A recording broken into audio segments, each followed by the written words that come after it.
We've got brand new rig here.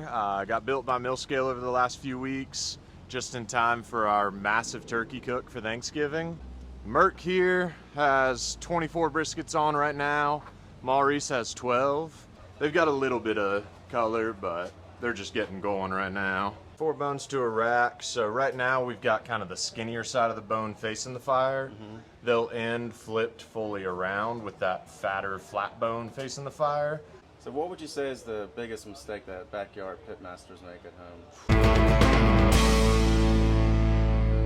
I'm here at the top 10 barbecue joint in Austin, Texas, InterStellar BBQ. I'm gonna go to the pit room and talk to Phil. He's gonna give us some really great tips and pointers, and he's gonna give me a tour of the pit room. I'm Phil. I'm the pit manager out here at InterStellar. On this side, we've got a 1,000-gallon pit, brand new. Everything's looking good. We're just getting the temps up right now, burning out anything inside. We'll let it cool down, tallow it, burn it again, and it'll be ready to cook. But this rig has a whole lot more to it than just the 1,000-gallon. We've got a furnace here that we'll be using to produce coals. You can just build up a big fire, coals start breaking down. You can pull them out with a shovel, bring them over to our live fire table. John does not have all the extra material here right now, but there's all kinds of cages, stacks, everything. You can just cook anything you want over this table. Got a full-size prep table here for anything. Basically make this an entire outdoor kitchen as needed. I know John's got a lot of events planned for next year that he'll be using this for. We've got our little mini direct heat. You can definitely fit a little pig in here, goat, lamb, whatever. I think this is gonna be really fun to cook with. That's awesome. Yeah, kind of dwarfs our 500-gallon over here. Definitely, it's a big difference. Yeah, I was curious when I saw that you guys received this. It's like, man, I wonder, like, are they going to start cooking for service on it immediately, or is there anything that you guys need to do to kind of figure out, you know, the hot spots or cold spots, you know, whatever it is? Like, what kind of preparations do you typically do when you get a new cooking apparatus? We've been cooking on the Millscale 500 for a while, and it cooks like a dream. We're pretty confident this will cook really well. Charlie McKenna was out here a few months ago with his 1,000-gallon. That thing cooked perfectly. Every Millscale I've ever seen is just front to back, like as even as it gets. Yeah. And especially with a 1,000-gallon pit, you have all that air volume that you're able to really keep more consistent temperatures throughout. I'm expecting that the very front of this will be hotter. That'll be a place where we put more chicken, chorizo, things we need to get cooked quick. But otherwise, we'll do a few test runs just to kind of see. We've got 1 gauge in the middle there and 1 temperature gauge all the way near the back, so we can start getting an idea of where things might need to move as needed. There always ends up being a hot spot under a bar or something. You guys have anything cooking on the other smokers now? Yeah, we got all our meats cooking for tomorrow. So Merc here has 24 briskets on right now. Maurice has 12. I can open up Maurice real quick, put those on about an hour and a half ago, so they've got a little bit of color, but they're just getting going right now. Well, they do have a good bit of color for just being on there for such a short period of time. Yeah, we start off a lot lower, just not putting dirty smoke on them, but definitely just a heavier smoke. Just really get that base layer going, and then we start bumping up the heat for the full cook of the briskets. So how do you know when the brisket's done? Temp, time, feel, and there's a little bit of pit cook intuition, but we're really looking for, we wrap them typically 9 or 10 hours into the cook. Once the bark is really set, it's going to be temping somewhere between 175, 185, and we'll have it wrapped in butcher paper.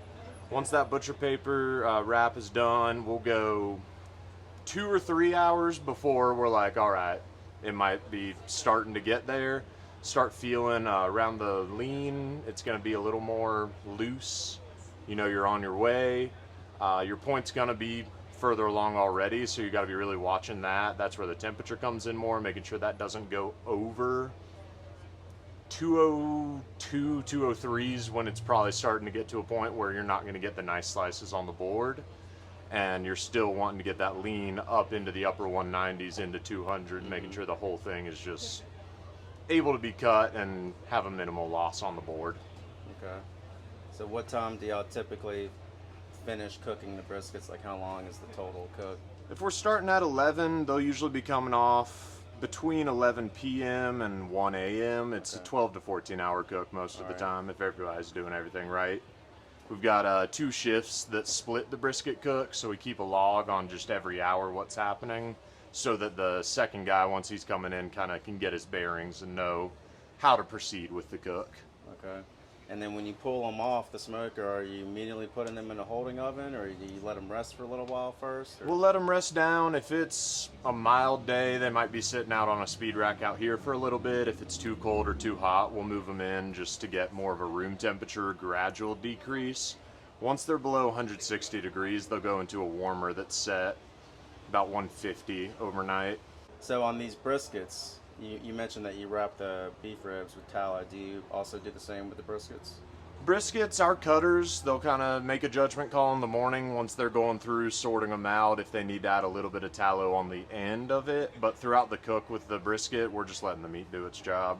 So what would you say is the biggest mistake that backyard pitmasters make at home? Don't know how to run a fire.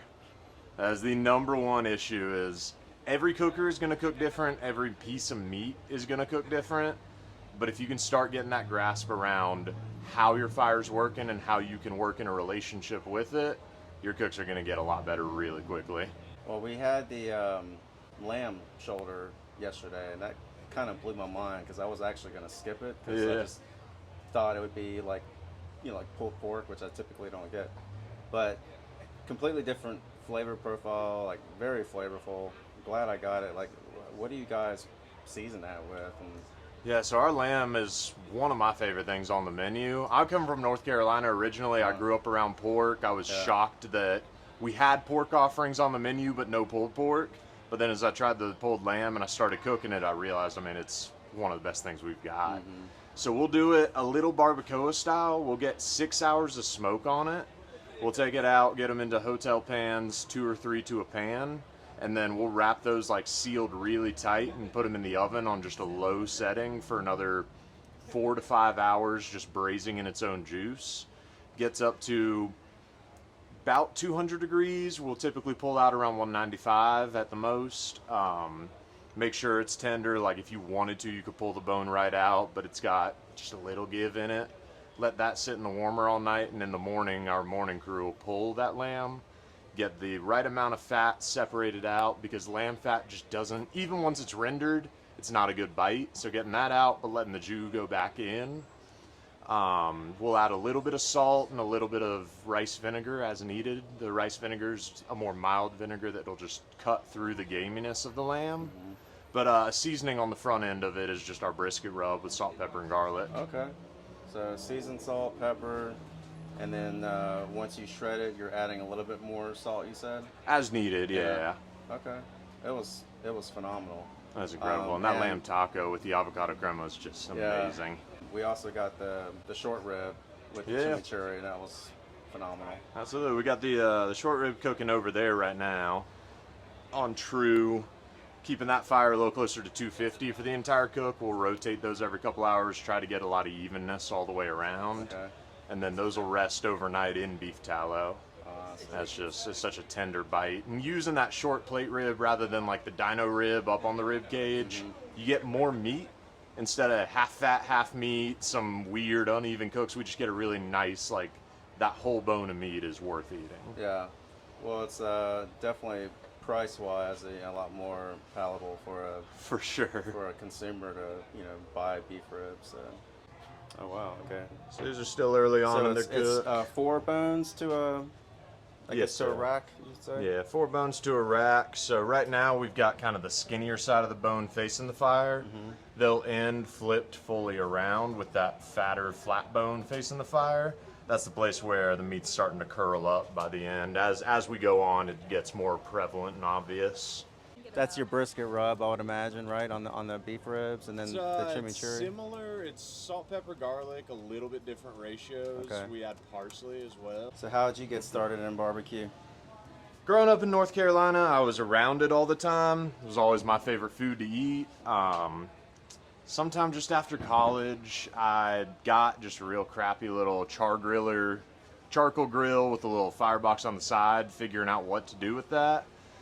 And then I found myself living across the street from a spot called Noble Smoke in Charlotte, North Carolina. Went in, was just like, hey, I like barbecue. I need a job. I want to do something. So I started just cutting on the line for them. Saw the pits. I mean, that's one of the most beautiful pit rooms I've ever seen. Went back there, started working some shifts. The pitmaster up there kind of took me under his wing. We started cooking some really cool things. And then a few years after that, I was like, I want to move out of North Carolina. Where else should I go? Well, spot with the best barbecue in the world. So I moved out to Austin, worked at another spot for a little while, came over here. John has been amazing, and we've just continued to grow. That's awesome. Yeah, I think I saw on your Instagram that you came from the Carolinas, and I had a sneaky suspicion that you came here to learn and cook, more barbecue. Yes, sir. Yeah, because out there, pork is king. I mean, you're not getting whole hog like you do out in Eastern North Carolina anywhere else in the world. But that is really where everybody's stuck. Where Austin, Lockhart, Central Texas mostly is actually trying to push the bill. Everybody's not competing in like a mean way, but everybody is competing with each other like, oh, I could do this. We can get peach tea glazed pork belly, something nobody's ever seen. Leroy and Lewis is going to do the beef ribs better than anybody's ever seen. Like, everybody's just inching towards better and better. Yeah. And it shows with 4 spots getting Michelin stars. Nowhere else in the world's got that for barbecue. So it's been a journey.